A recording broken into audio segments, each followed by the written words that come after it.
Order, order. Welcome to this hearing of the Foreign Affairs Committee as part of our counter-terrorism inquiry. We're delighted today to have Sir Alex Younger with us for an hour. Alex, could you kindly introduce yourself, Sir Alex? I'm Alex Younger, and I was Chief of SIS, during which time I was Director for Counter-Terrorism for a reasonably significant period. Thank you ever so much.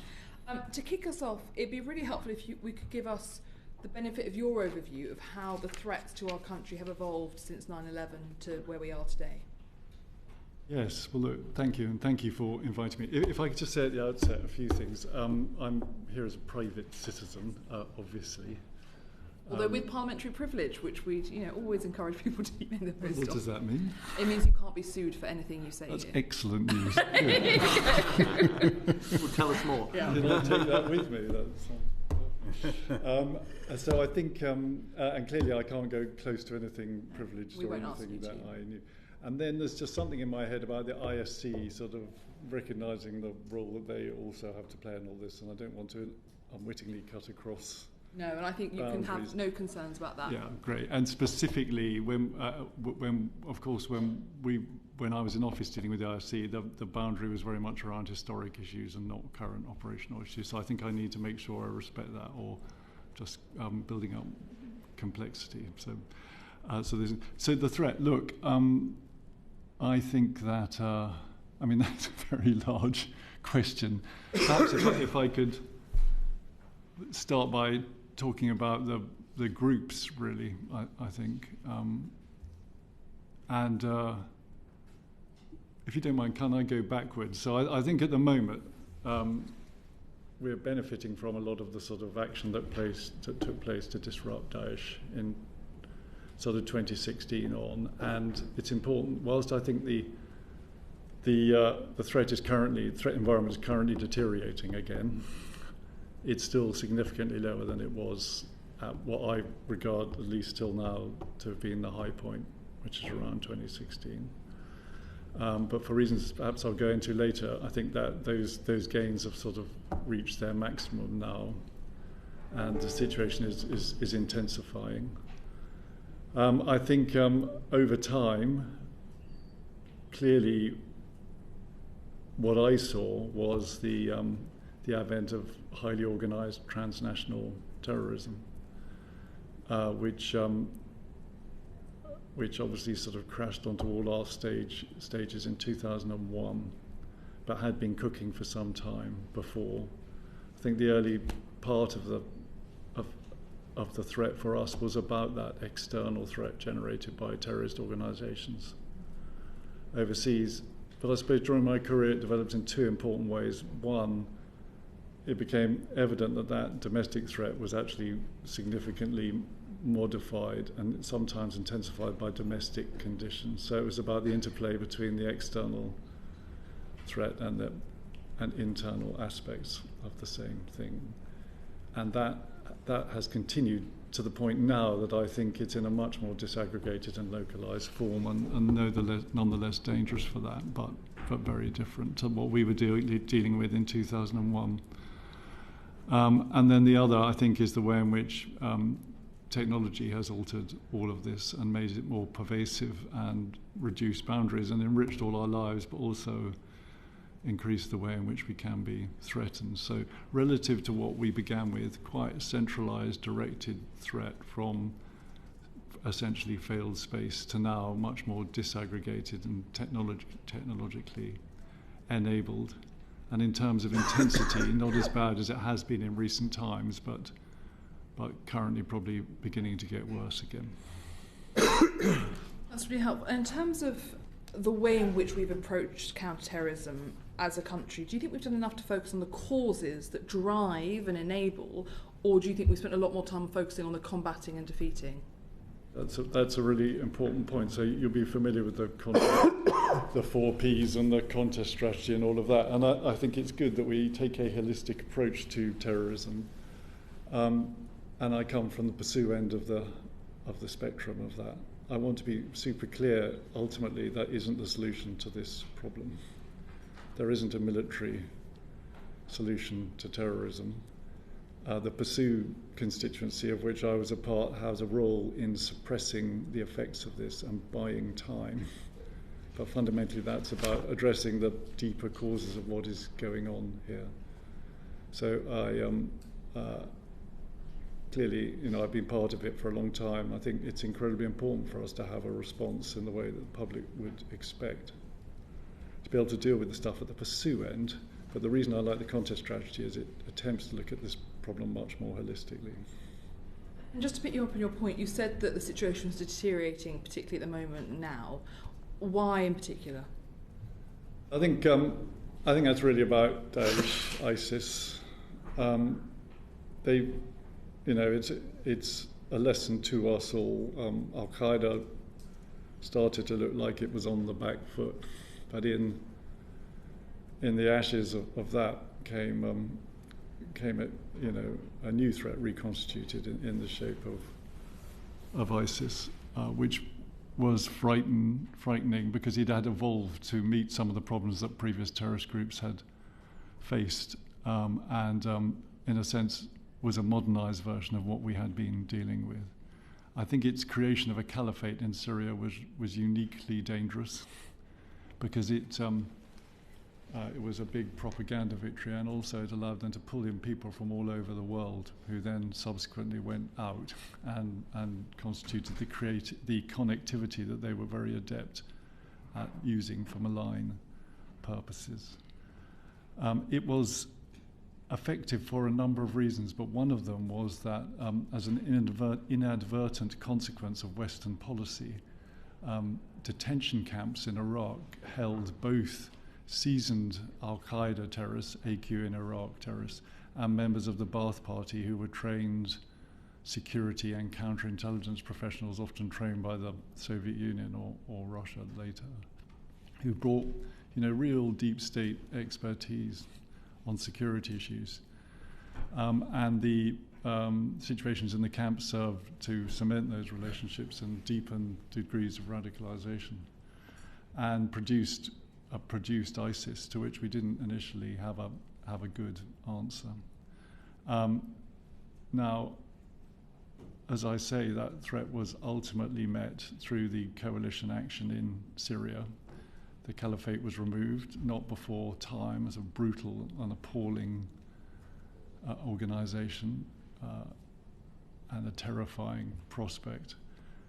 But I think the issue is to look at Syria now and recognize that story is not finished. So, particularly in the camps, where a large number of the people who were active in these terrorist organizations are interned, you run the risk of history repeating itself, and these detention camps themselves being incubators of radicalization. And given that I think the Kurds struggle because their resources are limited to keep these places under control, I'm not at all sanguine about the threats posed down the line of those camps and their frankly unsustainable conditions. And then, of course, Daesh itself has been dispersed out of Syria. That's a good thing. The non-existence of the caliphate, I should make clear, is absolute net win for all of us. But we should recognize that dispersal carries with it risks. We see significant influence building in the Sahel, for instance.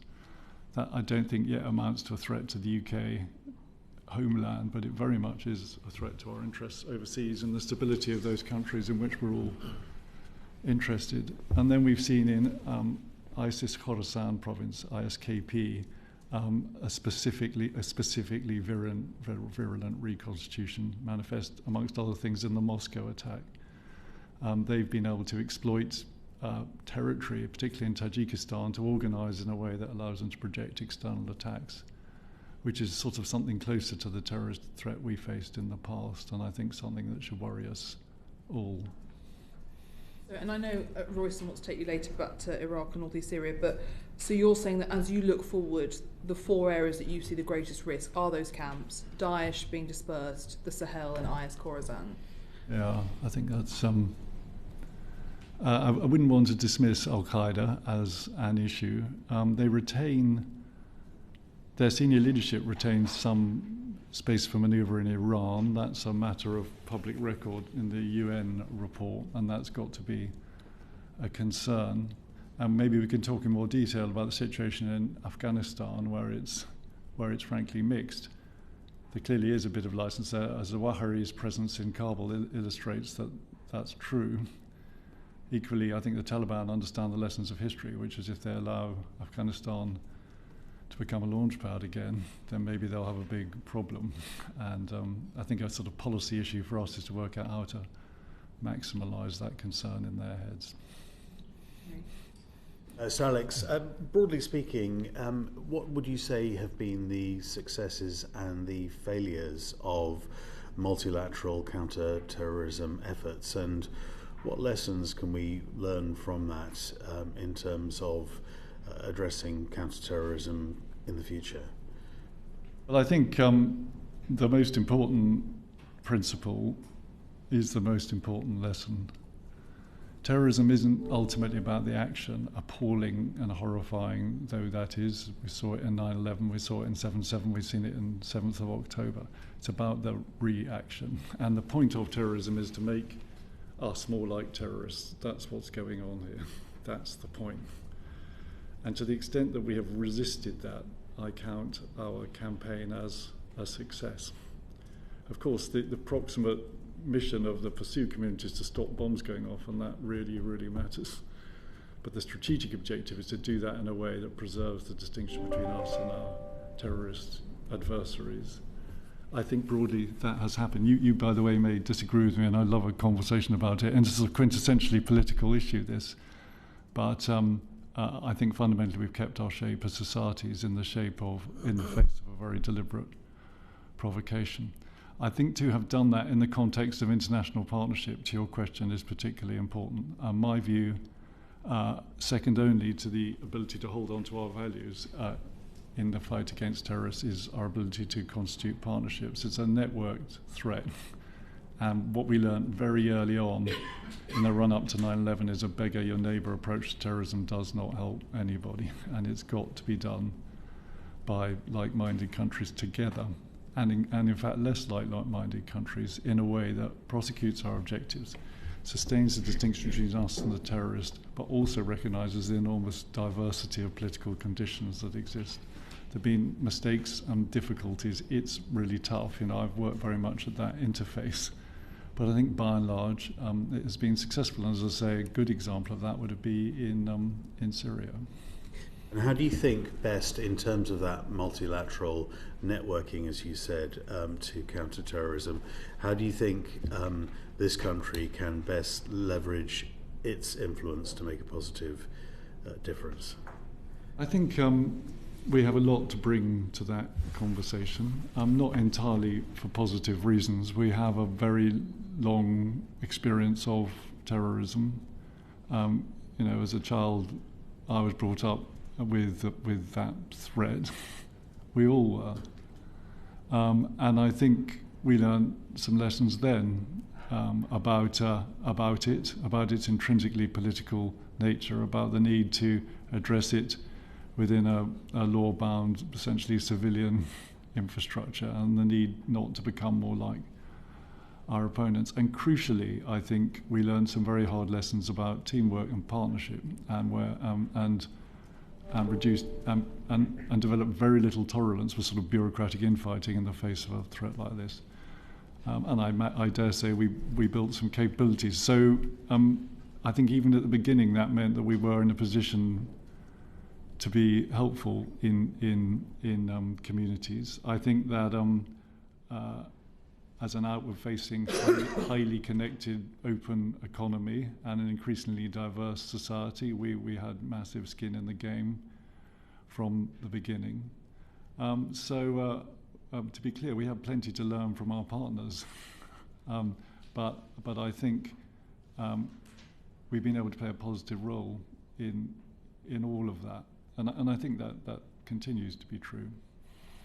And if I could move on to what some of the drivers of terrorist activity may be, you talked about the prison camp in Syria, but do you think it is more a consequence of specific events and locations, Gaza, for example, Afghanistan, or more broadly a difficult political or economic situation in a given territory or area, or I suspect a combination of both?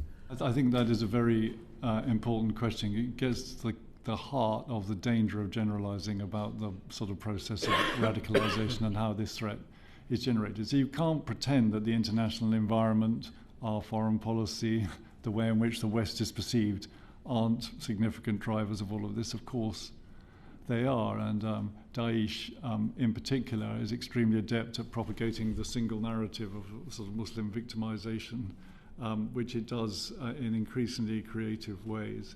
And there's plenty going on in the world which can be used to reinforce that message. And these things really matter, and I think we all need to be very thoughtful about them.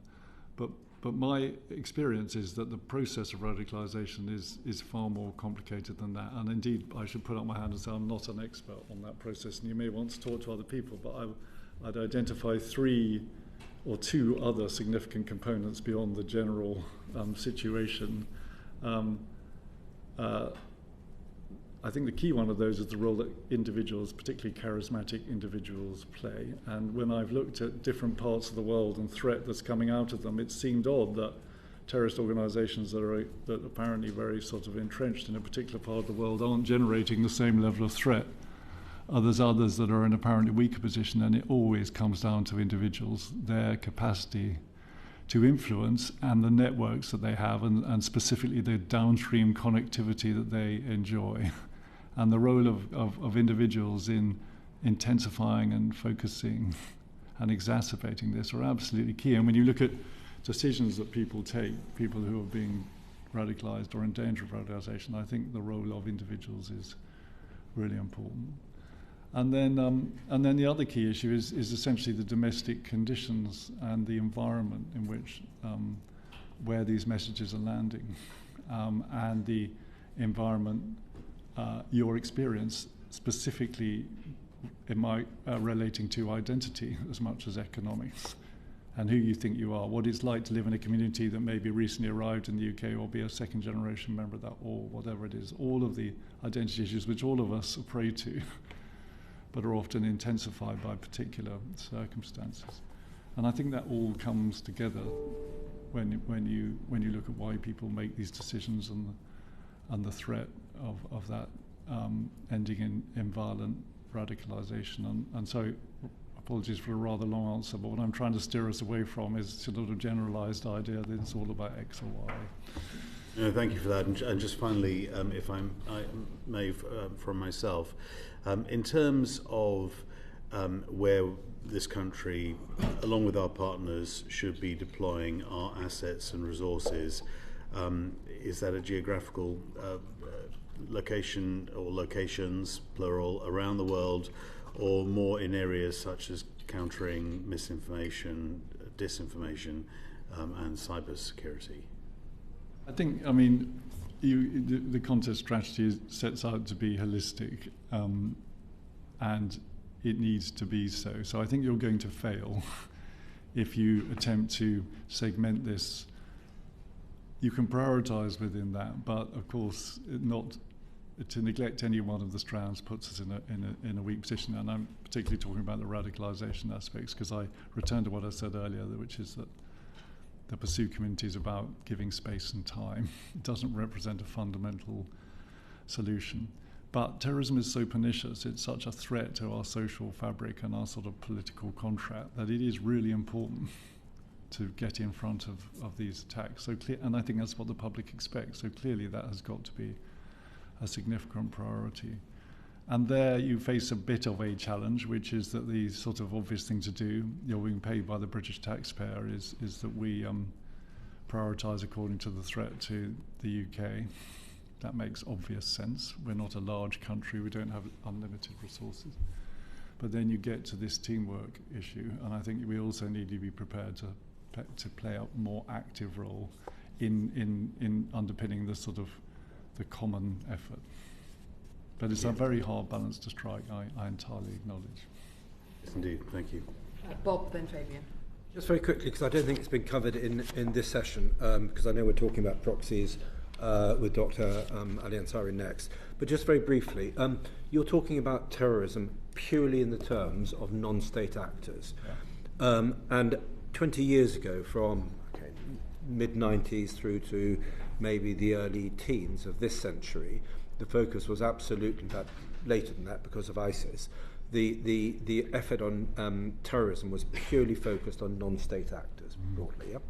To what extent now is it still only non-state actors, or to what extent now are you seeing in the behaviour of Russia using organised crime, with Iran, which we're going to come on to, do you see a link between terrorism and the state using either non-state actors or actually just doing it itself or working through organised crime groups? And to what extent does this complicate the picture, or you? I think your question illustrates that it's sort of dangerous to draw really rigid boundaries. First of all, we're in the time of the hybrid, and so we're being attacked across the spectrum. Our boundaries, so our distinctions between peace and war, or domestic and international. A lot of these things, by the way, that we write our law along, are being undermined by opponents who very happily move across these issues. And in the case, for instance, of Russia, the Gerasimov doctrine and all of that, you have a facility to maneuver against key national security priorities, regardless of where you are on the spectrum of conflict, peace, or war, whatever it is, and using any capability that will advance those interests. And in there, so to put it politely, you have subversion. Well, I think subversion can quickly become political violence of the type that we're talking about. So I wouldn't, you've got to look at this in some ways as part of the hybrid. Do you see states, actively galvanizing terrorist groups to carry out their bidding? Well, of course, that in the case of rogue states, that does happen. Where do you draw the line? That's the whole point. It's really difficult to do. So I suppose my instinct would be to come at this from a sort of capability perspective. There are activities that are sort of quite distinctive in this space that are recognisable, whether they're done by a state or a non-state actor. Generally speaking, susceptible to the same forms of countering. That means that it's sort of appropriate for people dealing with counter-terrorism also to look at state-backed stuff. But where I think that runs out is clearly if there's a state behind it, you're dealing with something ultimately very different. And it seems to be all of the sort of instruments of statecraft are assembled in a different way. So I imagine that would lead to a conversation, for instance, about Iran and the IRGC in the UK. Whether they should be prescribed, etc. I think all of these do take on a different character if you've got the state behind them. Do you think they should be prescribed? It's a live issue. I can see the arguments on both sides. I personally, this is a personal view, think that if you've got a terrorist organisation that's virtually synonymous with the state, that is, ultimately you've got to deal with that state somehow. So that needs to be a guiding principle that you use, even if your aim has to be to cut down the influence of these actors as assertively as you can. Thank you. Fabian. Thank you, Chair. Sir Alex, how seriously do you think the UK should take the threat of terror groups developing advanced technology to carry out attacks, for example, autonomous weapons systems, delivery vehicles, guided by artificial intelligence? Is this a serious threat, do you think? Yeah, of course, we should not be sanguine about this. And when you look at the advent of artificial intelligence, I don't want to go into any particular detail, but it seems to me that is lowering the barriers to entry for all sorts of potentially malign techniques, even if at the same time it's enhancing all sorts of positive things. And that is going on, so you shouldn't be sanguine about it. Secondly, ever since 9/11, I think terrorist groups have been obsessed by sort of something that begins to match the strategic scale of that attack, which just was profoundly paradigm changing shocking. It just went beyond anything anyone had seen before, and they, of course, are desperate to achieve that, which means that they've always been quite interested in sort of what we would call weapons of mass destruction of one type or another.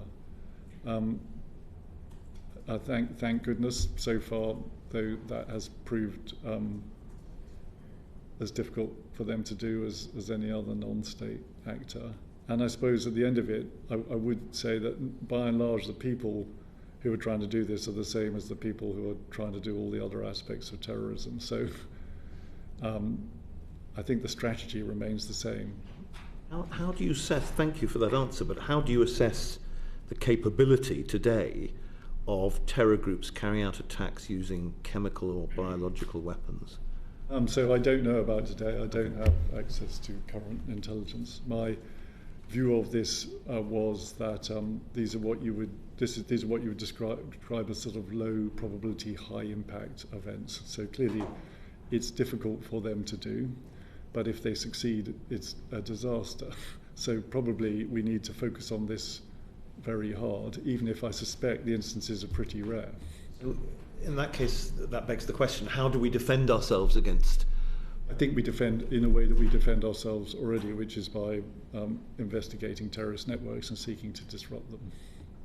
And the increasing use of technology, is there any defence against that, the artificial intelligence? I think that's a broader question about the way in which technology and its uses are proliferating. So if you look at cyber, for instance, there's a lot of ways in which some cyber tools have proliferated, including those, sold on by commercial companies in a way that I think we should all regret. So I think, yes, you're right, we should be very thoughtful as we look at the ways in which we're regulating these technologies to ensure that we've examined the risks of that.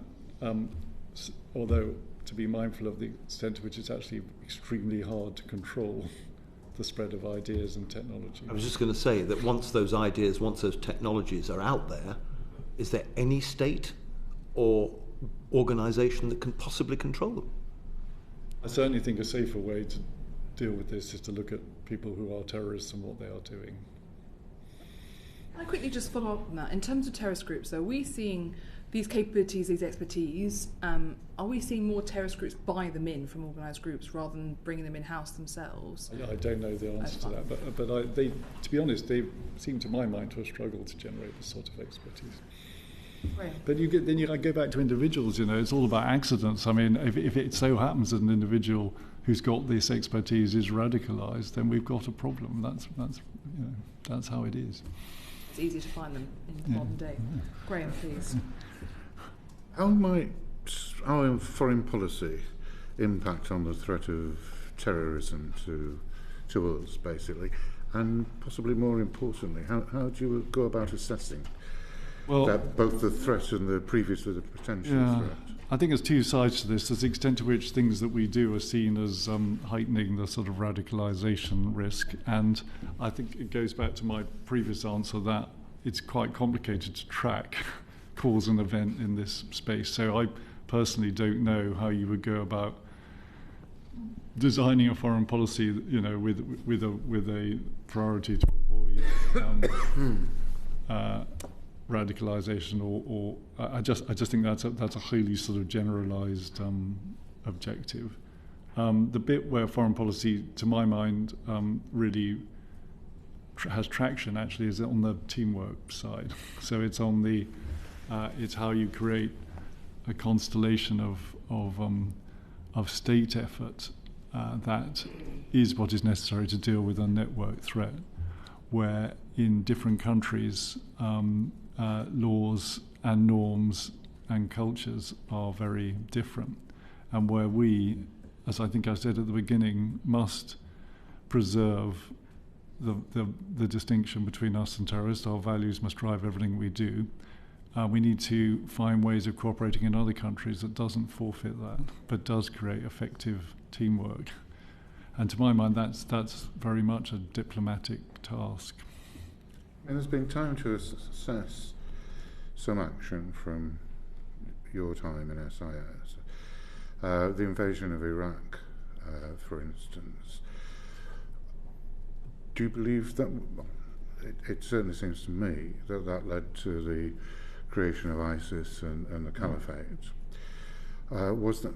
Do you think that was avoidable? I mean, that, if you have to draw up a balance sheet, that was a very big negative. For more recently, you may not be able to answer this.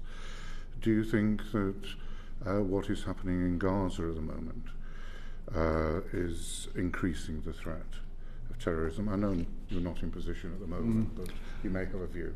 Yeah, on Iraq, obviously what you say is true, and is ironic, because it was, part of the premise was based on the idea that Saddam Hussein represented, an ally to terrorists, and the opposite was true.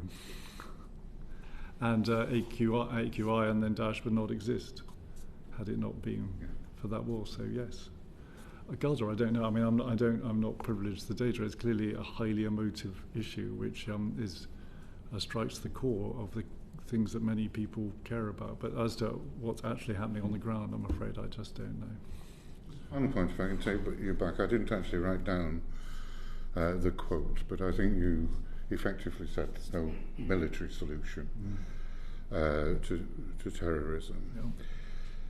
Can you expand on that? Because if there are actors out there, which there are, who believe that they want to set up a caliphate and they have deep religious views and conviction, if you don't defeat them militarily, you're most unlikely to defeat them ideologically, aren't you?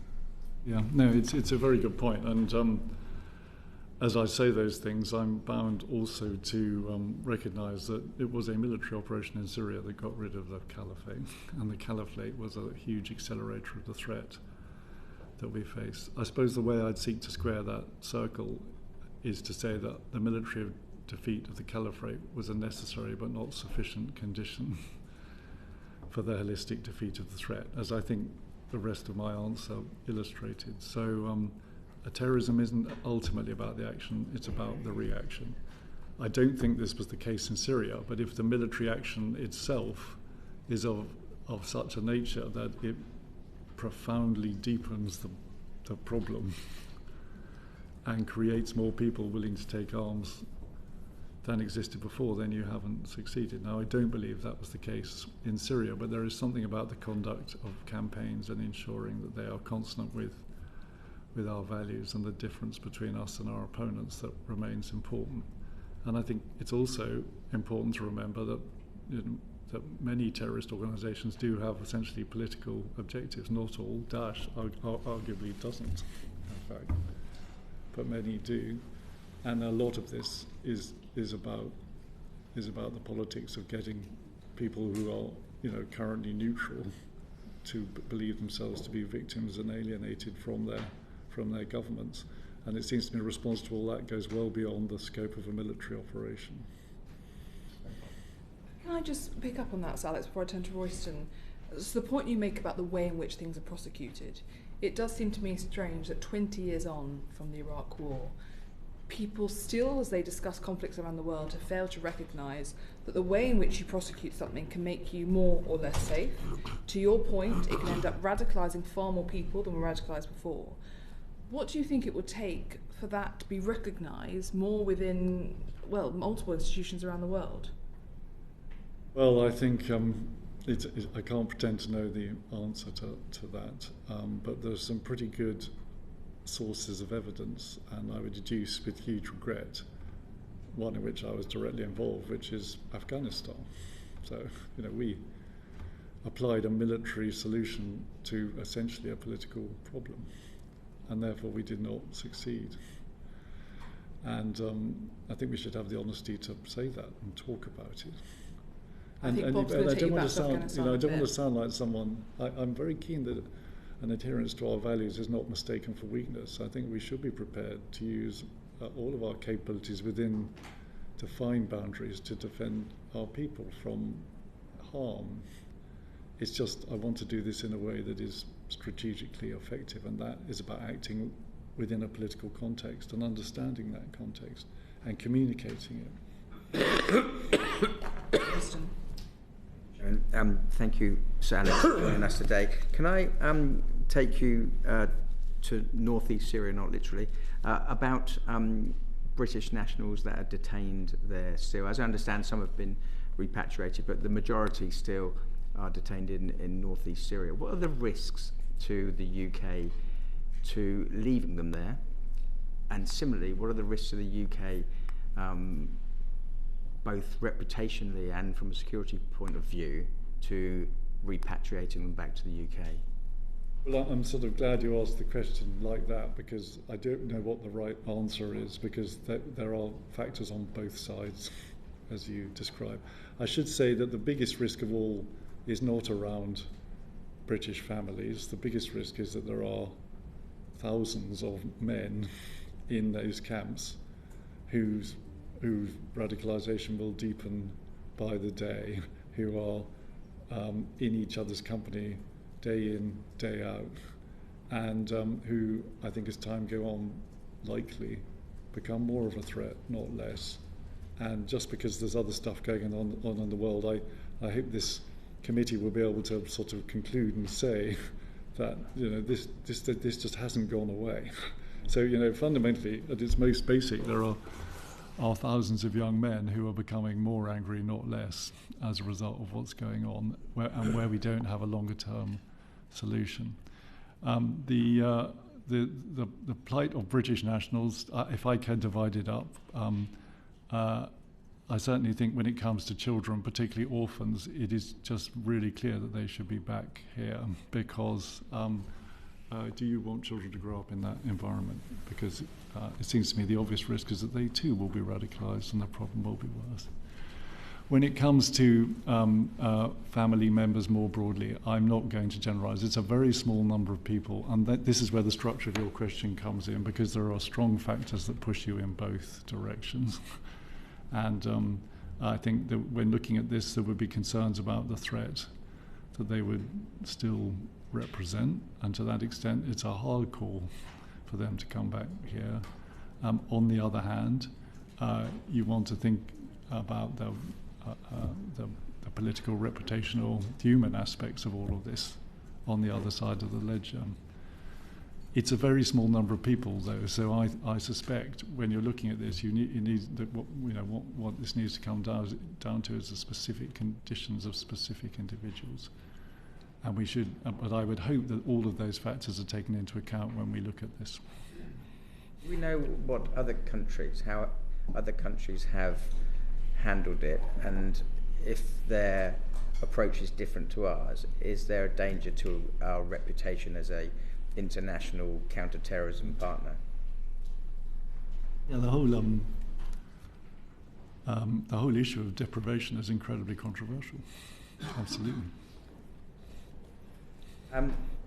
You talked earlier about the various groups and who would still be considered a threat and who might not. And I'm thinking about in the last few weeks anyway, and certainly yesterday, I think, or the day before, attacks in Yemen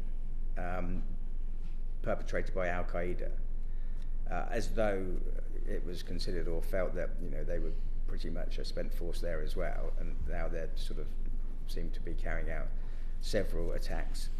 Is somewhere like Yemen and Al Qaeda there, is there the chance or the likelihood that that could become, you know, not just a breeding ground but a training ground and the next Afghanistan if we're not careful? Yes, and it's a very good example. So when I was in office, Al Qaeda in Yemen were a really serious problem, which sort of bucked the trend in many ways. Yeah, I think you had Al Qaeda generally on the way down, but the Yemen franchise was anything but. And you know, if you'd asked me then what I was most worried about, well, I would have said it was them, and they generated a lot of really worrying threats. And I don't think much has changed if you're talking about the ingredients for that. I think the people have changed, by the way, and I think the individuals were a big part of the problem at that time. But you know, you can get different individuals, and you have to worry about the situation in Yemen. As humans, I think first of all we should both worry and be highly ashamed of the appalling humanitarian catastrophe that is unfolding in Yemen, which is essentially the product of of decades of infighting, a good proportion of which is propagated by outsiders. Of course, it's a very vociferous community of itself, but I think the international community should fundamentally be ashamed of the scale of the humanitarian crisis that is either happening or threatening to happen in Yemen. It's politically fundamentally contested space, and all sorts of people are seeking to exploit that. And it's a good example of what I was saying earlier. You could take a pursue approach to dealing with terrorists in Yemen and seek to identify them and prevent their activities. But that isn't going to solve the problem. The only thing that can solve the problem, the only thing that can solve the antics of the Houthis is some form of political progress in Yemen. There are so many disparate groups in Yemen, though. I mean, in other countries, you might be able to see. I mean, if you were talking about the caliphate in Syria, for example, pretty much who you were dealing with. In Yemen, it's very difficult to know who you're dealing with. Even the southern groups are not united against the northern groups, the Houthis, and then again Al Qaeda. So it's a complicated picture. Yeah, absolutely. Yemen is sort of a byword for complexity. I think, though, the UN process was making a reasonable degree of progress. The negotiations between Saudi Arabia and Yemen had progressed before October 7th. There were signs to be optimistic. I think, at the very least, so first of all, we should put all of our efforts as a country into supporting those diplomatic efforts. And then, of course, we have external interference, which is still rife. Bob, I know you wanted to cover Afghanistan. So Alex very interestingly commented that it was one of the conflicts that you felt where we approached a military effort to defeat what was essentially a terrorist program. But Bob, I know you wanted to go into that more. Yes, thank you very much indeed. Can we talk about the future of the Taliban a bit? I know we've sort of talked around the issue. Is it still a terrorist threat, given the point you're making a little bit earlier about the Taliban understanding perhaps the limits of its behaviour and not wanting to attract an air or land campaign against it? I've obviously spent a lot of my career dealing with the Taliban. I think it's a brutal medievalist regime. If you have the misfortune to be born female in Afghanistan, their attitudes condemn you as things stand to a marginalised life. There is, I don't think, a good prospect of any sort, any future of any sort for Afghanistan under Taliban rule. So can we just be really clear about all of those? No, I'm not saying they're morally. I'm not saying you're saying they're morally. I think acceptable. in terms of the extent to which it continues to constitute an external threat. First of all, the Pakistanis, ironically, would definitely consider that to be the case. So, bearing in mind the extent to which Pakistan played a pretty ambiguous role when the coalition was in Afghanistan. You now see, I think, the Pakistani Taliban actually quite active in attacks across the Durand line into Pakistan, which is, I think, an increasing problem for Pakistan, ironically. I think in terms of Daesh, obviously they hate each other, the Taliban and Daesh, and there's a vicious battle going on. To the point that I think whilst Daesh enjoys some freedom of manoeuvre in Afghanistan, it's definitely not a permissive environment from their perspective. Okay. So that's quite useful. Al-Qaeda is I think I've already referenced, quite interesting. So I think on the face of it, Taliban and Al-Qaeda have a degree of sort of theological sympathy for one another. It's clear that to some extent the senior leadership is still afforded some space.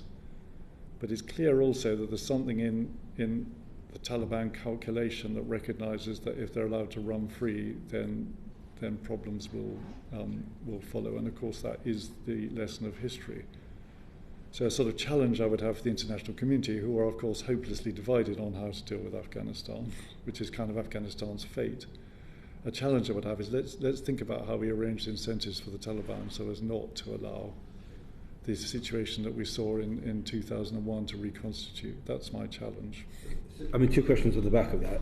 I'm presuming, judging by everything that you've said, is that you think we should have negotiated earlier with the Taliban, and to accept that, morality aside, they were power, that they had power and influence, including when we had a sizable British deployment there, and that was a mistake. Yeah. So I think I wouldn't want to be associated with the term morality aside. I think the moral course of action was to work to ensure that the external threat was limited to the absolute minimum, and that in some way Afghanistan had a sustainable future.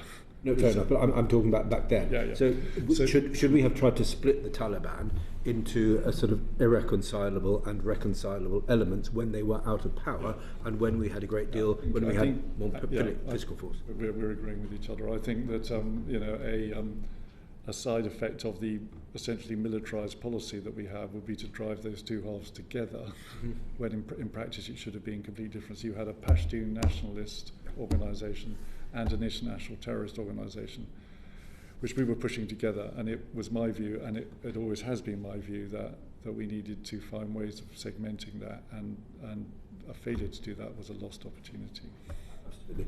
And just with both those two in mind, there's obviously an important a debate to ensure how military action is part of a coordinated political strategy. I'm assuming that you're saying that there is too much focus on the military as a problem solver in Iraq and Afghanistan.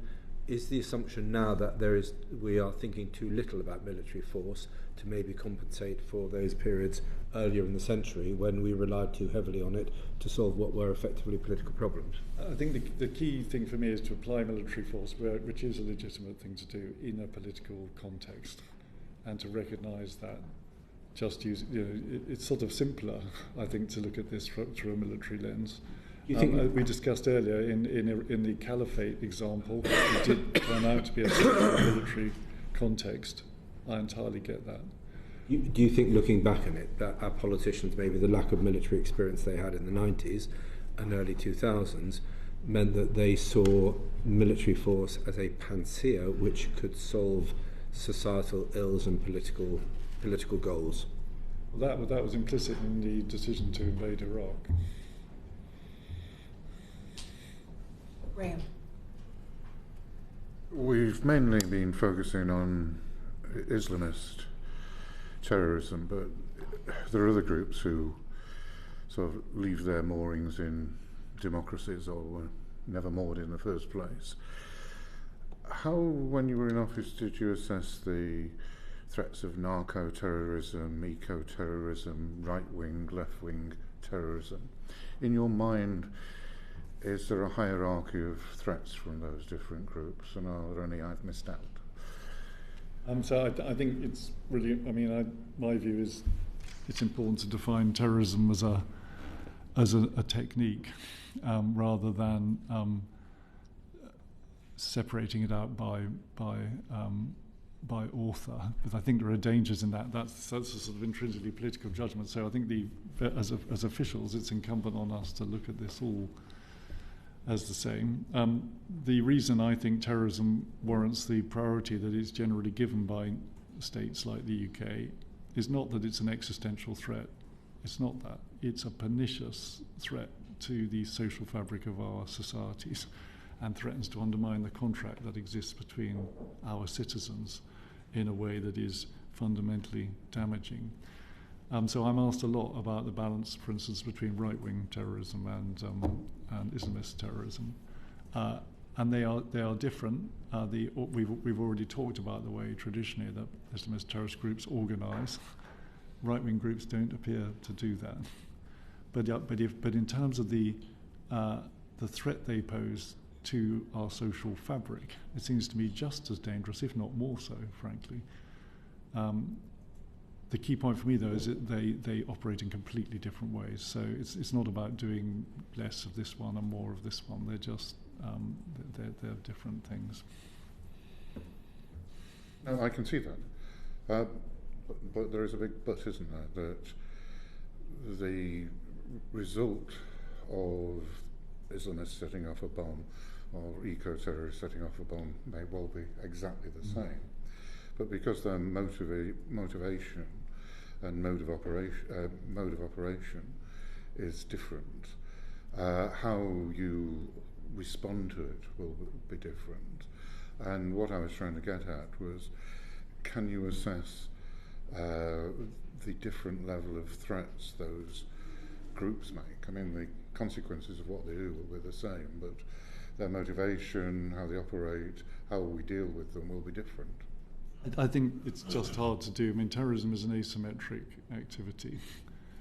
It's a tactical action that has a strategic effect. So, you know, I don't even want to use my imagination when I think about some of the directions this sort of stuff can go in.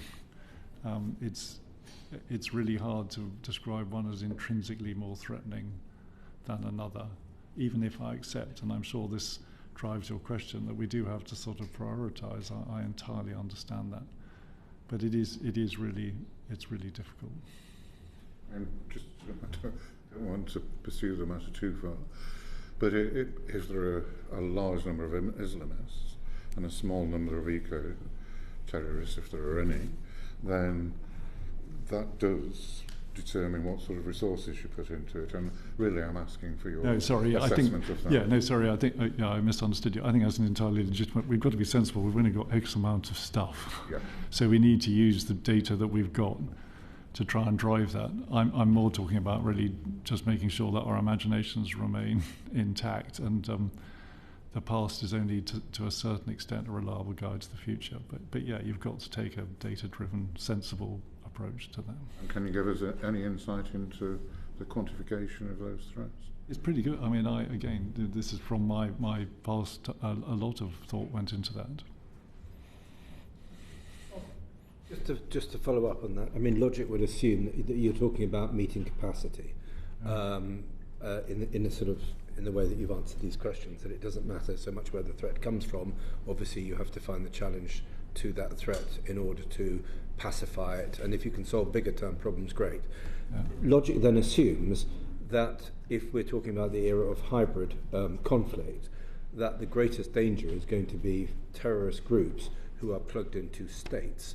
And that is, do you recognise that as a new trend, or are you saying, well, that's not really a trend because you can say that the KGB was doing that back in the 1960s with Palestinian and Middle East terrorism? I mean, it's the Russians who claim to have invented aeroplane hostage-taking, or do you think this is recognisably new or an evolution? Regrettably, I absolutely don't think it's new at all. It's absolutely as you describe. I think the new feature will be the role that technology plays in propagating that more intensively.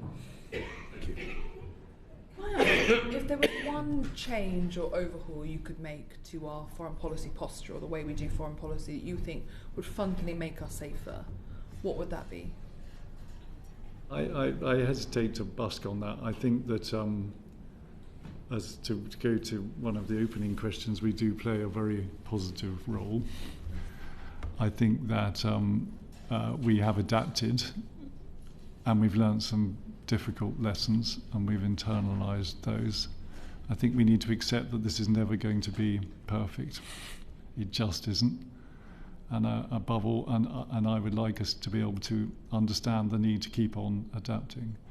I think, as I've already said, that a lodestar here needs to be our ability to maintain the difference between us and terrorists, and that should be non-negotiable. I think that partnership is absolutely fundamental to making this work, and I put that to you as a community. These are fundamentally political decisions that have to be taken about how to enable the broadest possible partnership and the legal underpinnings that make that possible. And then I think it's increasingly a technological issue, and I note that as the threat has dispersed and become more complicated and amorphous, our capacity to share and analyse data jointly is fundamental, and I know that is often at the most contentious end of the sort of legal and political debate. And again, I throw that challenge to you as politicians to make sure that we have an enabling framework to allow these technologies which we invented to fundamentally be on our side. We were quite critical following the publishing of the Integrated Review and also the Integrated Review Fresh, that we felt as a committee that counter-terrorism had been downgraded to this focus on intrastate warfare. Do you think that was unfair, and do you think we're now moving to get the balance more right given what's happened over the last 2 years? Or look, I think the problem is that it's just because something's got worse doesn't mean that something else has got better. There's no natural stabilizer in geopolitics. It could just be that everything's getting worse. And I hesitate to say that because I'm sure there's lots of aspects of life that are getting better. But the reality is, just because you've got a resurgent state threat doesn't mean the non-state threat has gone away. I think we've touched on the extent to which they are reinforcing, which sometimes they are, sometimes they're not. So you would definitely want, to your question, to get away from a sort of zero-sum dynamic between the two. But at the same time, to govern is to choose. You've got a certain amount of stuff. You've got a resurgent state threat. That was the significant feature of the end of my career, and subsequently, since I left, I'm confident it's become even more difficult. And you've got to choose. So you could criticise the government for downgrading terrorism if you want to, but you'd have to have an idea about what you were going to, where the resources were going to come from to upgrade it again, because ultimately you've got to prioritise. Just on that point, do you accept, or do you deny that we lowered state threats as a priority from 97 through to about 2014? Because that was the era of the threat of global terrorism from non-state actors. Do you think that we reduced our focus on state threats far too much? I would go a bit further than that. I would say that we didn't focus enough on geopolitical competition in that time. It was a sort of sense somehow that we had won that argument, which proved to be wrong. So it goes a lot further than to state and non-state actors. Just very briefly, 2 final ones from me. When we look at Iranian terrorism, particularly within the Middle East and North Africa, also extends far beyond that, what are the most effective things you think we should be doing to try and mitigate the worst excesses or reduce the threat to the UK that emanates from the destabilising activities of the Iranian state? I think we've got to go the full court press here. So what is being done to us, not just by Iran but by Russia and other states, is the hybrid. So they've taken every aspect of state power, proxies, subversion, cyber, and bent all that to a single strategic purpose, without regard to kind of, I would say, law or values, and deployed them across the spectrum. Now, we're not going to do that. I've talked about the need for us to retain our distinct ethical, moral, legal character. But we've got something to learn about the teamwork aspects of this and the rigour of prioritising it against key strategic objectives. My observation is that if you're pressured or attacked in one way, you don't necessarily respond in kind. You put together the full panoply of the things that make you strong. So it's going to sound like a truism, but you must have a whole of government and cross-alliance response. There's very little that's going to succeed in isolation. So it's teamwork again. Inherently bad at doing. Final one then, is there anything we haven't given you the opportunity to say, or something that you want to put on the record so that when we review what our approach to counter-terrorism is and our approach that we keep in mind? I think I've ranted enough. Thank you for... I think that's been an exercise in restraint is actually what I think it's been. Well, with that then I will say thank you ever so much to you. So Alex, I'm going to suspend the briefing here shortly, so order. Thank you.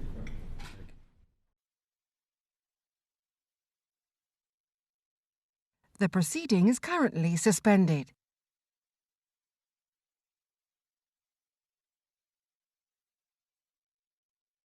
The proceeding is currently suspended.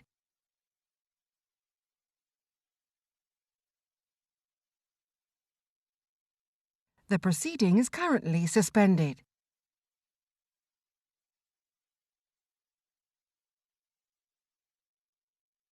The proceeding is currently suspended.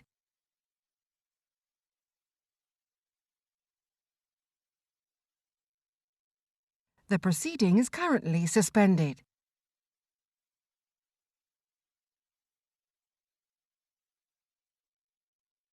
The proceeding is currently suspended.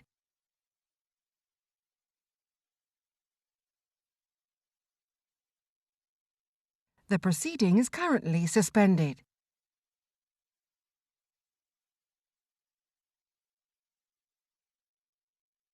The proceeding is currently suspended.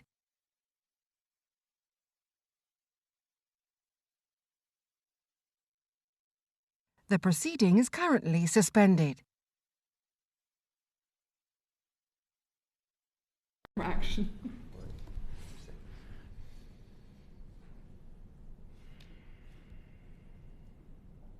Order, order. Welcome back to this hearing of the Foreign Affairs Committee Focus on Counter-Terrorism. Professor Ali Ansari, we're delighted to have you. Grateful if you could kindly introduce yourself.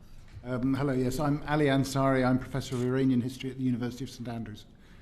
And in this session, we'll be particularly looking at threats, terrorist state threats emanating from the Iranian regime, but also transnational repression as a form of terrorism. Henry. Professor, thank you very much for being with us again today. How would you say the IRGC identify, develop and fund terror groups in the region? I mean, so first of all, if I could step back a little bit and say that, you know, the use of terror for political control is a fairly central plank of the Iranian regime's means of retaining control with its own population. So what it does at home, it sort of tends to then spread abroad, certainly within the region, and I think of late it's decided to go a bit more further afield. I think it does through a variety of different means, some more obvious, some less. Some of it is obviously financing, supply. Obviously, with some of the organisations in the Middle East itself, there are quite direct links of, you know, supply of arms and obviously finance. But I think one of the more interesting, if troubling, aspects is also the ideological expansion and the ideological education, so to speak, that they get engaged with, and they do this at some. I don't know if I could say professional level, but it's a pretty serious level at which they do it. And it's one of the areas which I think we're probably less prepared and less able to sort of contend with, partly because, you know, the idea that one would engage in propaganda or engage in sort of ideological indoctrination is something which they have been able to maximise or use the gaps, I would say, not the weaknesses, but the sort of the available space in liberal society, basically, to sort of access those areas that we don't necessarily sort of confront. So there's a variety of different levels. Obviously, those at the top tier are the sort of the Shias that they would see in the region and elsewhere, who they bide themselves. Then they see the next level of the Muslim population in general. And then above that, of course, they go to, you know, generally the world's oppressed. So it's basically anyone who really wants to sort of tie in and has a buy into the regime and its ideas. And of course, that's the way it sort of deals with things. So that's the way it operates, in a sense, to try and build a network and a network of proxies of one sort or another. And looking at those proxies, what they give back to Iran and the IRGC's geopolitical and global ambitions, what are those?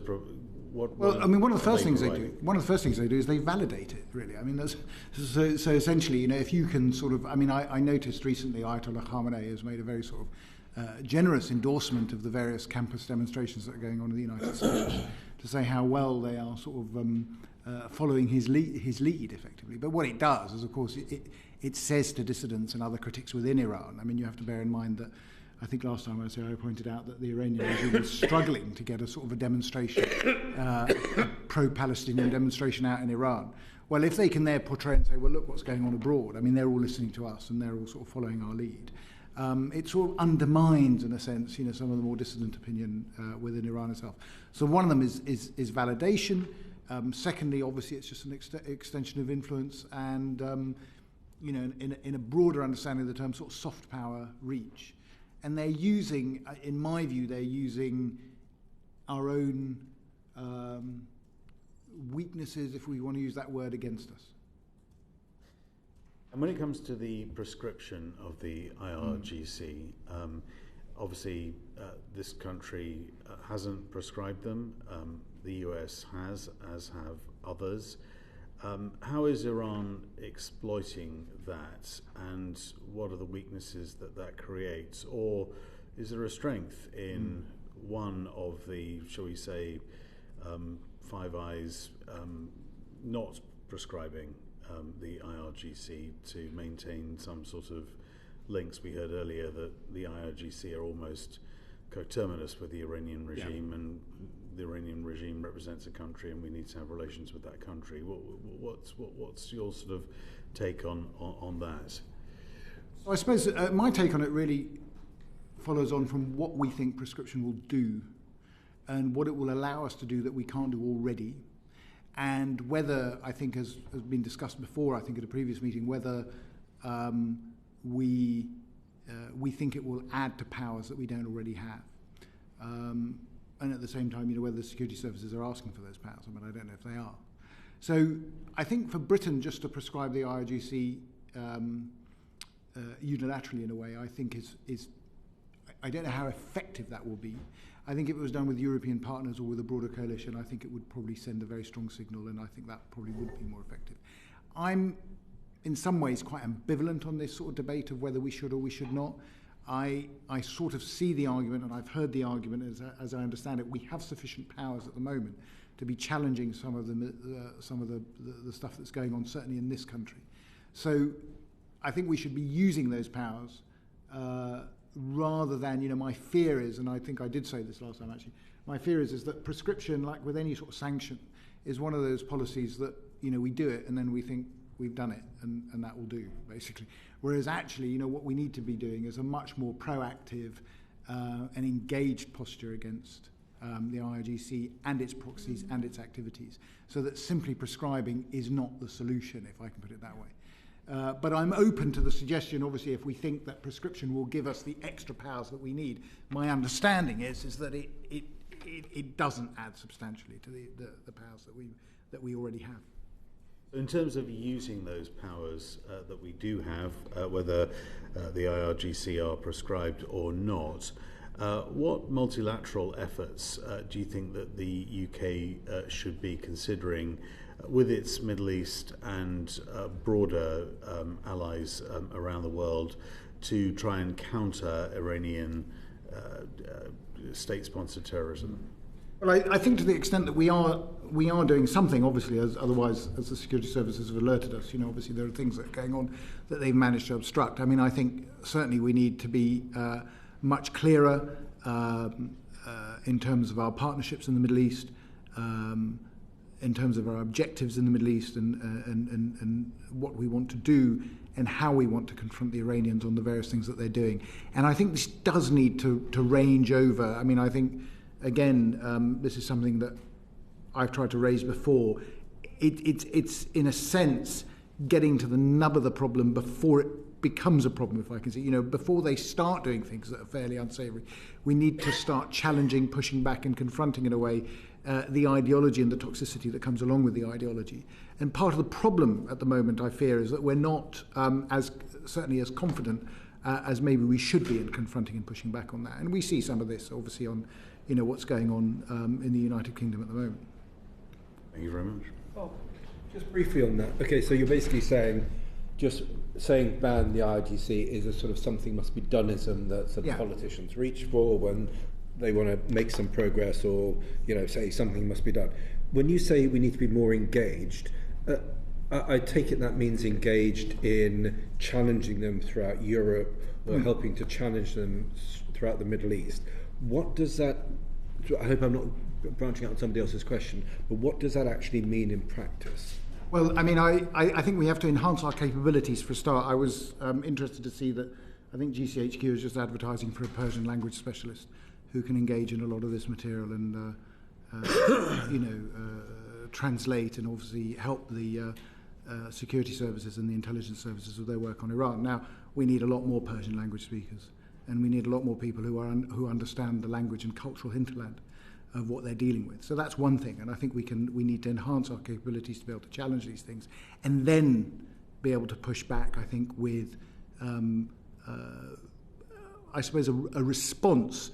And what I also mean, what I mean by a response is a sort of engage in a sense with the the argument, the conversation, or whatever else, however else you want to describe it, against some of the propaganda and other aspects that are coming out. Where, one of the things I have to say as an academic in this country who works on Iran that I find quite, it's interesting but also quite irritating that the press bends over backwards, I think, to give a platform to various voices from Iran to come and chit-chat on the radio and other things and give their views.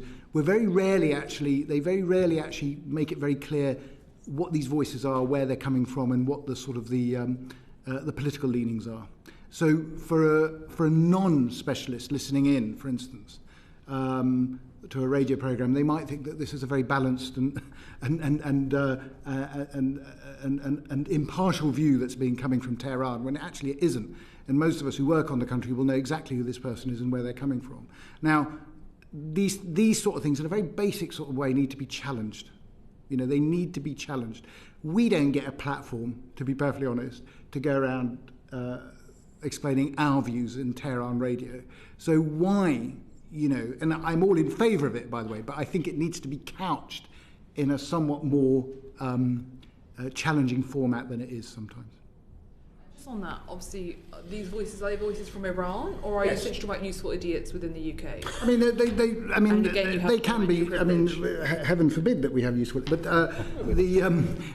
these are voices from Iran. To be perfectly honest, and some of them are varied. But you're dealing with an authoritarian state. The idea that someone can get on the radio and Radio 4 or whatever and sort of rabbit on about, and they think this is the voice of reason or an impartial voice, I think that needs to be properly couched. People need to understand, and if need be, it needs to be challenged. There was one individual who got on the radio recently and said that there were no hijab laws in Iran, and women were entitled to wear whatever they wanted. Within a week, of course, the morality police were out on the streets again. It wasn't challenged. You'd be unsurprised to hear that at the Interparliamentary Union, the Iranian regime counterpart delegation often like to talk about how they are experts in countering terrorism and making the world a safer place. Yeah, of course. But no one intervenes or challenges them and just sits there in silence while they deliver their very particular tone of giving speeches. Fabian, over to you. So how this is quite relevant then to what we've just been discussing, Ali. Why do you think Iran has faced relatively limited pushback in the development of its proxy network over the years? Because we're not challenging those proxies. We're not pushing, saying you're just the tools of the Iranian state. No, I think part of the reason is the consequences of Western policy in the region. Now, I don't want to labour this, but obviously the Iraq War and its consequences have had consequences. They've had consequences in the sense that they've opened up effectively Afghanistan and Iraq to Iranian penetration, quite naturally in some ways. If I was sitting in Tehran and the opportunity arose to, extend my influence into areas where I thought were my traditional, near abroad, then I'd do so. But I think the further consequence of that is, of course, Western fatigue. And what we've witnessed really from about, at least 2011, 2013 maybe, is a general Western approach, which is we need to get the hell out of here as quickly as possible and let's not get involved. And you see that in one way or another. And I think that fatigue has expressed itself in a number of ways. Now, another side of it, and I will say this because I've been here at different committees actually arguing different things. When we started the whole radicalisation programmes and there was all sorts of money going into universities to promote the study of different radicalisation, one of the things that a number of us struggled to get across was that Arabic was not the only language that we should be learning. And, I sat in a committee, I can't remember how long ago it was, it's sort of my age really, but they're saying, why aren't we doing Persian and other languages? And it just wasn't considered important enough.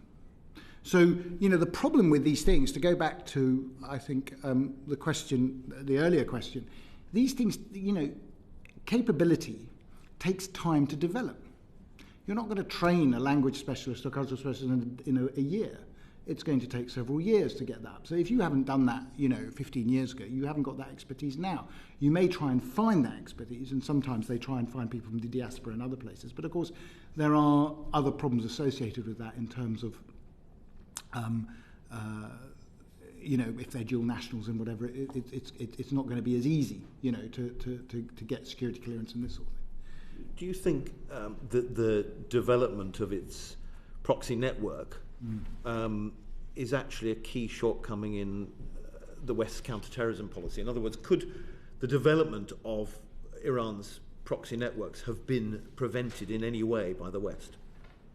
Well, I mean, so to start from the beginning, when we first went into Iraq, I remember I'd gone to Iran actually in 2003, and I talked to people in Iran, and it was quite clear that the Iranians were taking advantage in many ways of the weaknesses that were developing in terms of the occupation.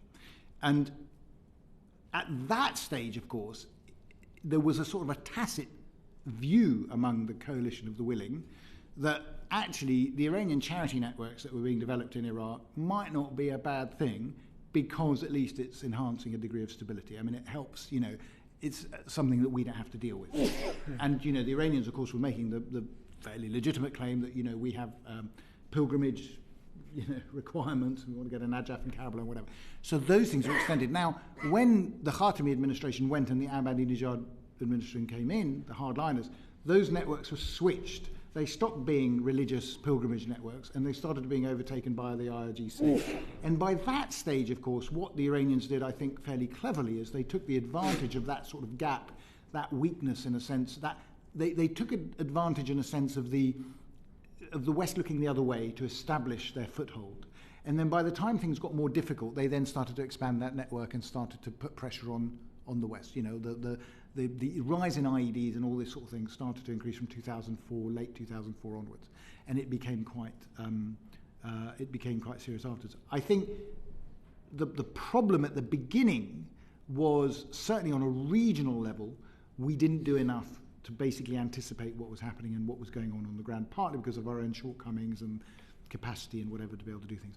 I think on other levels, yes, I think there is more that we could have done, but it requires a degree of political will. It does require a level of political and public buy-in, because you have to engage in a much more direct way. But I think it's certainly something that I think could have been engaged with more fulsomely. But on that point, Professor Ansari, we didn't have the partners on the ground, though, to counter it. So I agree with you about political will, and we could have done more investment. But if neighbouring countries, Iraq being a prime example, unfortunately, where Iranian influence goes to the very top of the country and has not, whether it be PMS on the ground or whether the government itself.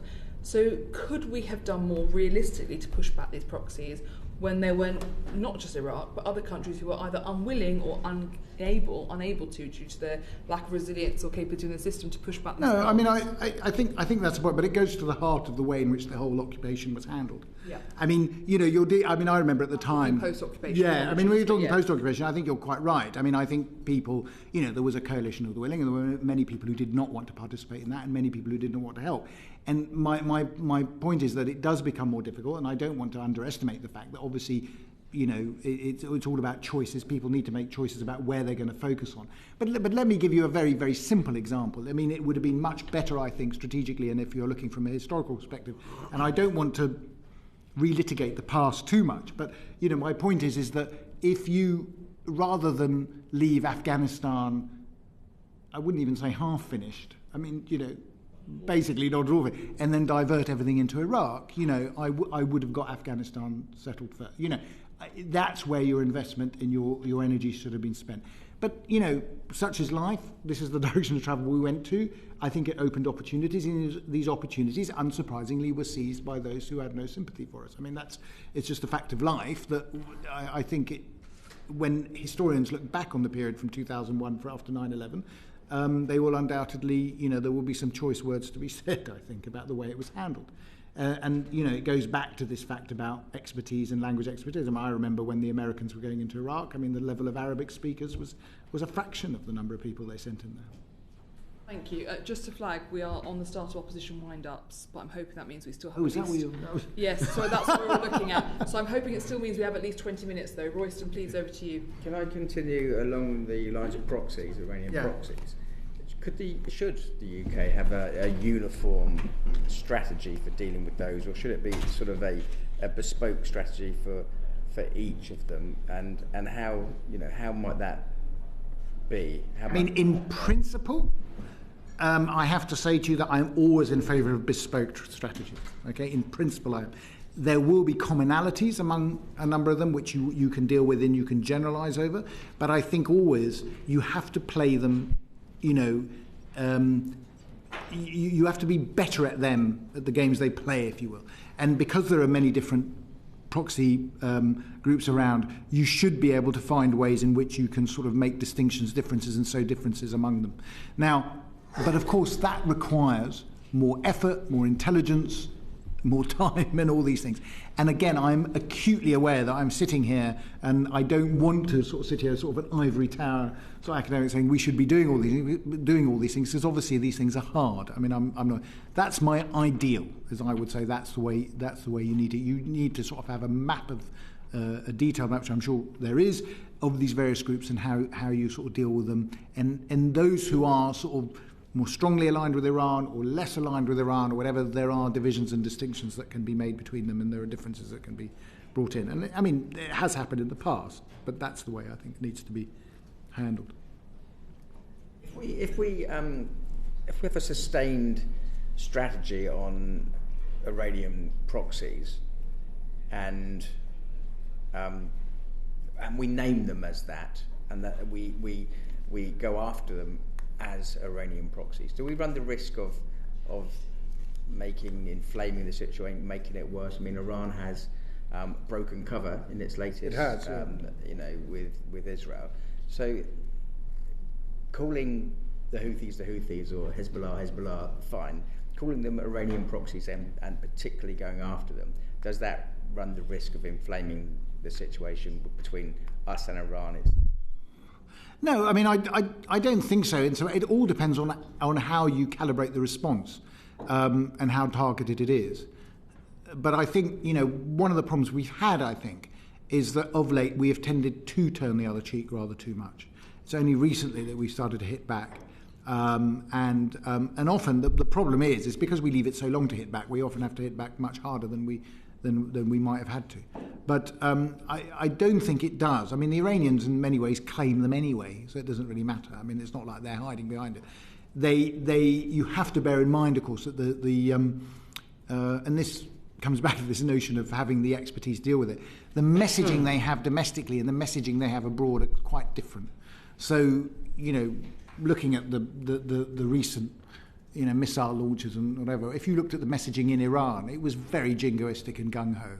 I mean, they had videos of, Israelis fleeing the country and, settlers moving back to America and all this sort of thing. It's only actually abroad that they played this very moderate and cool hand and sort of basically protested that matters were concluded, as the missiles were en route, which was about as one colleague said, about as bold an attempt at de-escalation as anyone had ever seen. I mean, they weren't wasting their time on this. In my view, the Iranian regime, even now that it put its head above the parapet, is very keen to get its head back under the parapet very, very quickly. I don't think the missile launch and other things put it in as good a light as it pretended it was. There is a view, but I'm others will have a better idea that certainly their arsenal may not be quite as sophisticated as they've claimed it to be. Okay, a lot of their missiles didn't fire at all. Okay, there was a great comment actually by the Supreme Leader, who basically did a new take on it's not the winning, it's the taking part. So he basically said it doesn't matter that we didn't hit anything, it's the fact that we did it, which I mean might have reassured some of his commanders and stuff, but it sounded a little bit like a spin too far, and a sort of an explanation, a spin for failure. So I do think actually that I don't think in that light I don't think it will inflame anything. I think you need to set out red lines that are very clear, that they know what those red lines are and that they will not cross them. But the problem with the politics of the Middle East, the problem with the politics of Iran, the problem, I think, as has been said, that Iran has a very non-state element to its whole operation. I mean, there is one way of looking at the Iranian state as emblematic of it is a non-state actor in a way. I mean, the way it operates, it does not operate as a normal state in that sense, and it does so partly as a defensive posture, partly as a means of extending its power. But the key to their sort of opaqueness, if I can put it that way, is for us to be extra clear as to what is and what is not permissible. And you have to stick by it, by the way. I mean, that's the key. So I don't think it will inflame things at all. I think it will clarify things, if I can put it that way. And the sort of, in a different way then, is there any chance that the pushing back on the proxies, I mean, someone said, I don't know who, that the Iranians will fight the Israelis to the last Palestinian. Yeah. Is there going to be a point where they get exhausted with it? You know, Islamic Jihad, Hamas, Hezbollah, when they look back and think, actually, we're doing all the dirty work, and now we're being pushed back on by Western forces or Western intelligence. At what point do they say, well, enough is enough? Well, I think that's a very good point, because one of the reasons the Iranians did break cover was precisely that a lot of their proxies were complaining they weren't doing anything. But of course, I think it will take some time to make an assessment of what the reaction is, but it seems to me that the reaction in the Arab world has been less than flattering. And they've sort of said, well, you've done something, but you haven't actually done as much as you say you've done. So there will come a time, I think there will. And you have to bear in mind, and this is the sort of the fundamental aspect which I always like to return to, that the regime is doing things without the support of the vast majority of its own population. So it's not just that it has frustrations among its allies, which it will. It has frustrations among its own people, very serious grievances. But the other thing that I would raise is also among its more orthodox allies, like the Syrians and the Russians. I mean, there are suggestions, I won't go further than that the whole attack on the IRGC commanders in Damascus may have been facilitated by leaks from within Syria.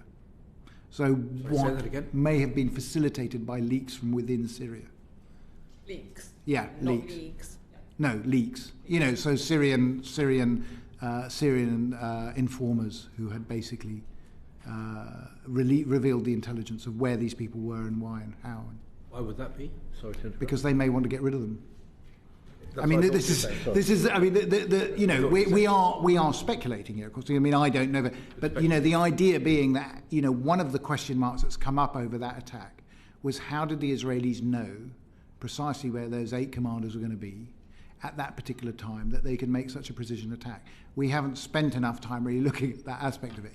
It's what caused the major shock in the Iranian system, of course, is that a lot of their intelligence, their security is not very good, whether it's through incompetence or whether it's through Western penetration or whatever.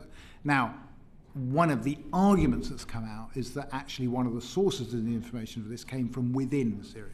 Now, if that's the case, it suggests also, and we know, for instance, that neither the Russians or the Syrians are necessarily enthusiastic about the Iranians setting up shop in Syria and staying there for a very long time. Can I pick up on something you said to Royston about permissiveness and essentially that Iran's threshold for chaos is too high, but we spend a lot of our time talking about what is their mid-term strategy, what is their short-term strategy. Are we clear as the UK, and also I guess those countries in whom we are aligned, as to what our expectations are of Iran, what our policies are around, what our strategy is around? Or is Iran spending just as much time trying to judge and check what our position is, but because perhaps we're not expressing that clearly enough to them? I mean, a very short answer to that question in some ways is that no, I don't think we do have a very clear idea of our direction of travel with Iran at the moment.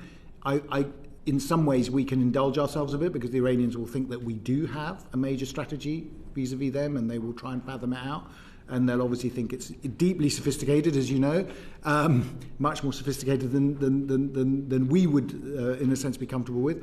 So I do think they're trying to work things out, but in their own mind, they've already worked it out, if I can put it that way. I mean, they think that Britain is effectively. They still think Britain is effectively running the show, actually, in quite a dramatic way. But it's something that I think, from our perspective, there's still work to be done. Thank you, Bob. Just a couple of points, but if I'd like to just follow up on what Lily Sue was saying. I mean, if you have the FCO here, the FCO will say, of course we've got some great plans and it's all terribly comprehensive. You don't buy that.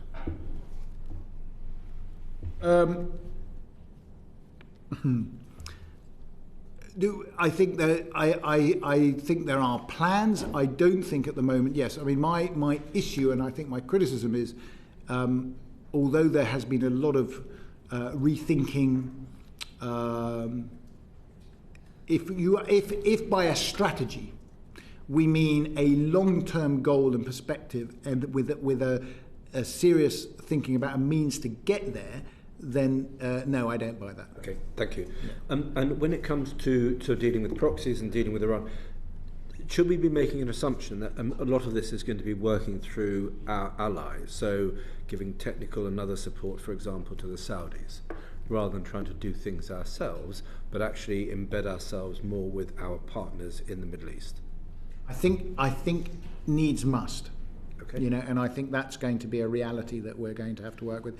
Obviously, there are other people, not just the Saudis, but there are other people. But I mean, the Gulfies, Saudis. Yeah. I mean, the realities of British hard power are such that I think we're much better on soft power, and I think we need to be able to leverage that. But obviously, I mean, actually, if you look historically, Britain has always worked better with allies anyway. So I mean, it's the way we work. And just one final question. As an academic, looking at this sort of academic study of strategic culture, when you're talking about Iran and the regime being a non-state actor, I would interpret that as proof that the IRGC and the mullahs were effectively reliving through their founding culture and not adapting to being a fully sort of state culture, because they almost feel happy behaving like some non-state actors stroke terrorists, but having the forces or the backing of a state to do it. I think that's absolutely right. I mean, I think that's exactly how it operates. What we find is a very informal system of networks and personal networks. So what you had in Iran, if I was to go back and have a look at my own work on this, has been the study of the way in which the Islamic Republic institutionally has sought to develop. Really, over the last 20 years, what they've done is they've dismantled that. I mean, they've dismantled that, and they've gone back to their, essentially what you could describe as their revolutionary roots. But it's not just their revolutionary roots, it's just the way in which they have operated in terms of a polity, in terms of an organisation. So they inherited the Pahlavi state. I mean, they inherited the state of the Shah, which was a powerful state in many ways. And they have basically, over the last 45 years, either extracted down the wealth and the capability of that state. It still operates to some extent, but the way they operate is on a very informal basis. And I think your point there is absolutely is spot on. And we need in the West fundamentally to understand that. You see, we're not dealing. You talk to people in the Ministry of Foreign Affairs. They say it themselves. The Ministry of Foreign Affairs and the Minister of Foreign Affairs is not the most senior official on. I mean, he's not. He's far from the most senior official on foreign affairs. He's just there to keep us happy. I mean, he goes on these tours and whatever. But the real power brokers are either in the Supreme Leader's office or in the IRGC. I mean, these are the people who are actually running the show. And you can tell this when they send the Minister of Foreign Affairs to a European capital, but they send Qasem Soleimani, when he was alive, obviously, to Moscow. I mean, the point is, the main business is being done along another axis. Brendan. Very quickly, I've got two questions, I'll run them together. In relation to the crisis in Gaza, how concerned should the UK be about increased Iranian activity here in the UK in response, and how might that manifest itself? And also, has this crisis, or will this crisis, have an impact on levels of radicalisation here in the UK, do you think? I think they're definitely taking advantage of it. I mean, there's no doubt they're taking advantage of the fractures in society over Gaza. It's an opening for them, and I think it will facilitate or enable radicalisation, certainly, which they will exploit. I mean, I don't think there's any doubt that that's a very serious possibility. I think probably a probability, and clearly I think people are aware of this. I mean, it's such a gaping wound in some ways that the Iranians are exploiting these social fractures. Brendan, just to say, we haven't got onto our benches yet, so we've actually got. We're all right. Saying this could be our last speaker before the division bell. Then we came back to ours before we. There's one government speaker. Yeah, so all right, I've been given okay. wrong information then. I know, it's fine. But can I then just ask quickly, in terms of how that would manifest itself, how would the Iranian regime manage to embed itself or get into those fractures, and how would we recognise it? I mean, one of the easiest ways to recognise it has been some of the flags that people are carrying in the streets. I mean, it's not a secret. I mean, they carry flags which have either Hezbollah, or they have IRGC flags, or they have pictures of Khamenei. I mean, I have to say, quite staggered that this sort of stuff goes around in London and other places. Obviously, it's a minority but the fact is it's there, and you can see certain affiliations. And of course, one of the great driving doctrines of the Islamic Revolution, I don't want to say Iran, I want to say the Islamic Revolution, is that the Israeli state is a cancer on the Middle East and has to be eliminated. And it sees this as an opportunity to get this message across to disaffected and unhappy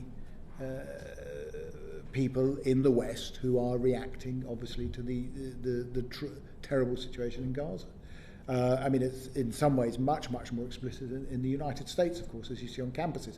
And that's why it's no surprise that Khamenei will get up and say and endorse the student demonstrations and others and say, look, they're finally rising up against their oppressor, and essentially listening to what I've said.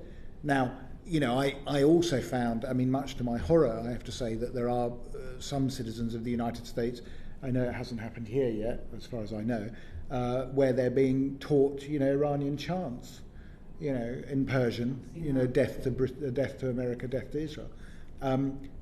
To the inanity of it is so far that even the people chanting it don't know what they're chanting, but they're saying it. Now, this is a very explicit, and the person doing it is a Press TV, employee, and so the link is very direct. I mean, the link is very clear. On Press TV, just for clarity on the record, it continues to be a banned TV station in the UK. Yes. Is it your view that it is still the primary weaponised formation for the delivery of weaponised information against our state and others that exists for the Iranian regime? I don't think it's the primary one, but it's certainly a major one. I mean, it has been, obviously, when it was operating here, it was pumping out pretty ridiculous stuff. I mean, it's still. I think you can still access stuff online. I'm not sure how. So it's important that nobody, particularly people elected this place, would endorse or support Press TV in any way. Oh yeah, I mean, I would. I mean, it doesn't make any sense to me at all that anyone in Parliament should be in any way affiliated with it. Royston. Professor, you talked about flags being flown in London, but we've got IRGC operatives carrying out their business in London. Is the UK sufficiently aware of what they're up to, and what can they do to push back on it? When you said you got IRGC... IRGC carrying out surveillance and other... right, well, I mean... and of course, much more nefarious things than that. Okay, I'm not as... I don't think I'd be as competent, really, or authoritative to say whether we know and whether... I mean, I'd assume... My assumption would be that we'd be aware, certainly the security services, and would keep a tab on these things. I would certainly hope so, as an academic working on Iran, I have to say. It's I certainly feel, and this I'm speaking on a very personal capacity, I would personally like to see more pushback against this sort of behaviour and activity. As I said, I can't comment on whether we know. I'm assuming that clearly the security services would be aware. I think last time you were with us, actually, you mentioned some of the Islamic centres that were funded directly by Iran, and I think you said then as well that you didn't think that we were pushing back enough on it. Well, the Islamic centres, certainly. I mean, I think the Islamic centres, it's an issue that seems to drag on, and we're not doing enough really to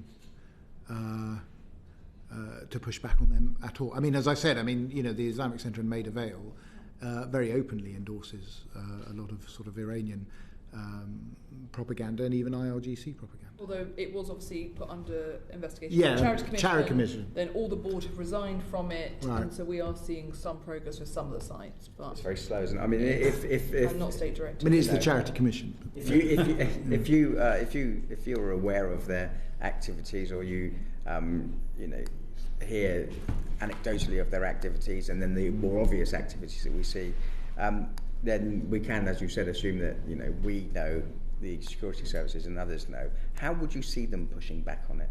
In an ideal world, if you were in charge, well, I mean, how would you see them in an back? ideal world, I'd say, and I'm on the board of a number of charities.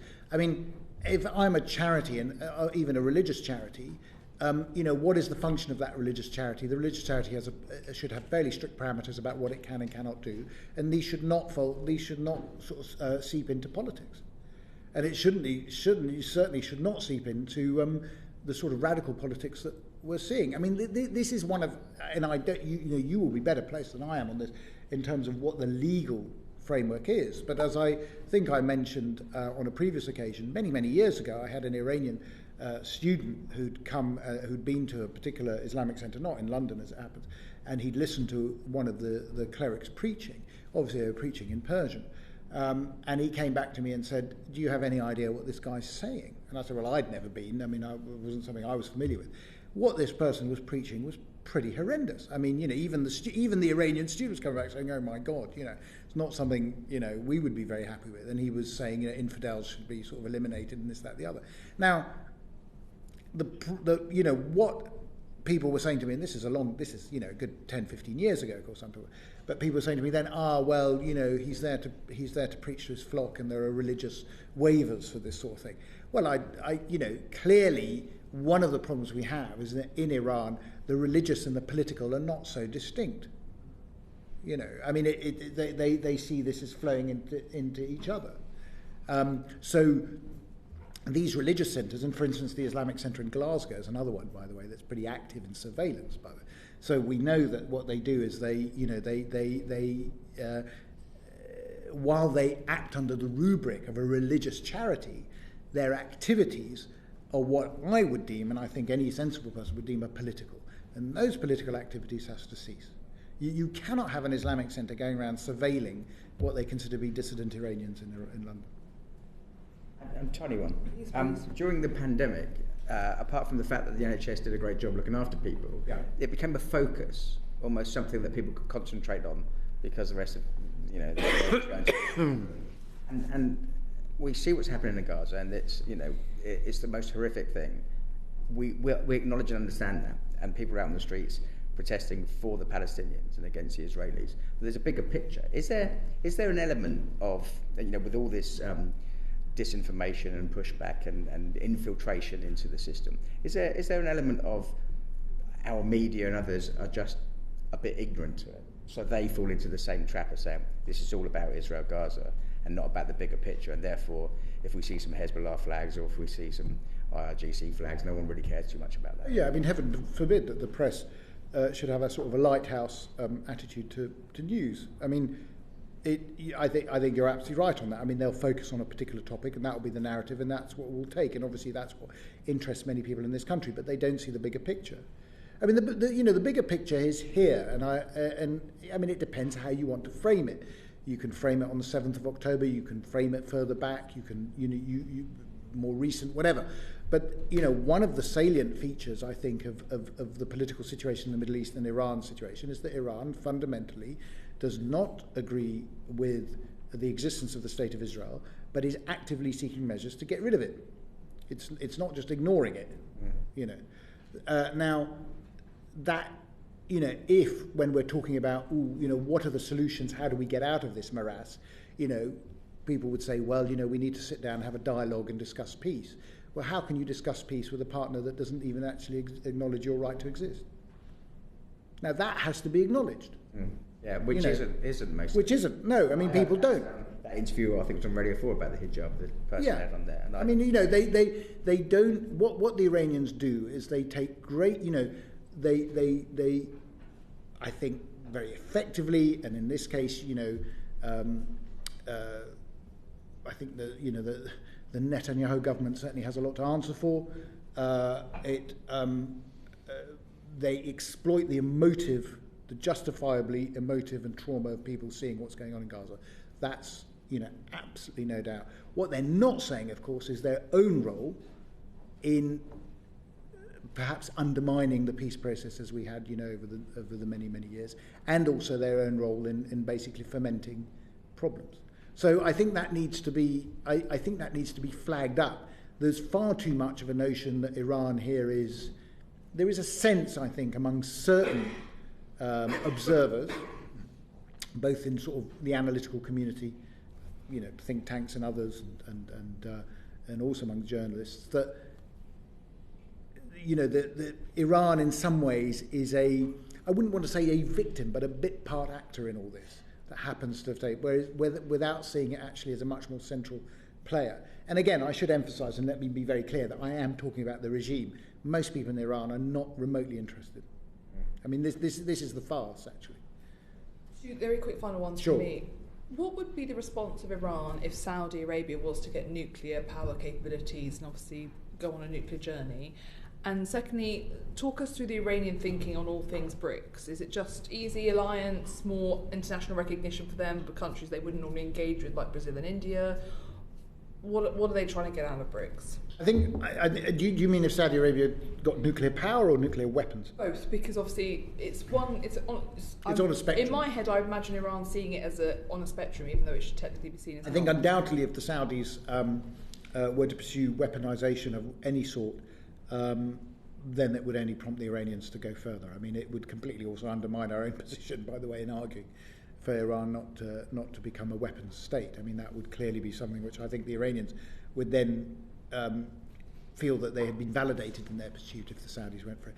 I think the BRICS thing is I mean, it's interesting. Like a lot of these things, there's a lot of flannel and fanfare when it happens, but actually very little actually then happens. I mean, there's nothing.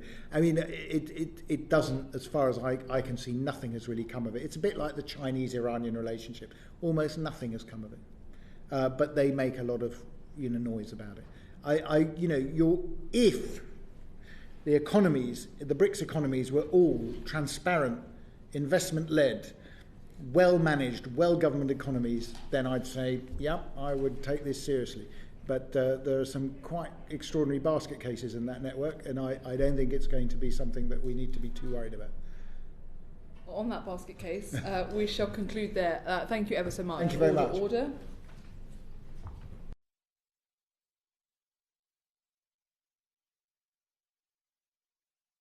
The proceeding has ended.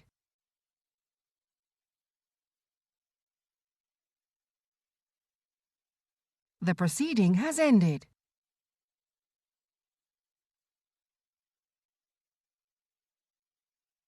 The proceeding has ended.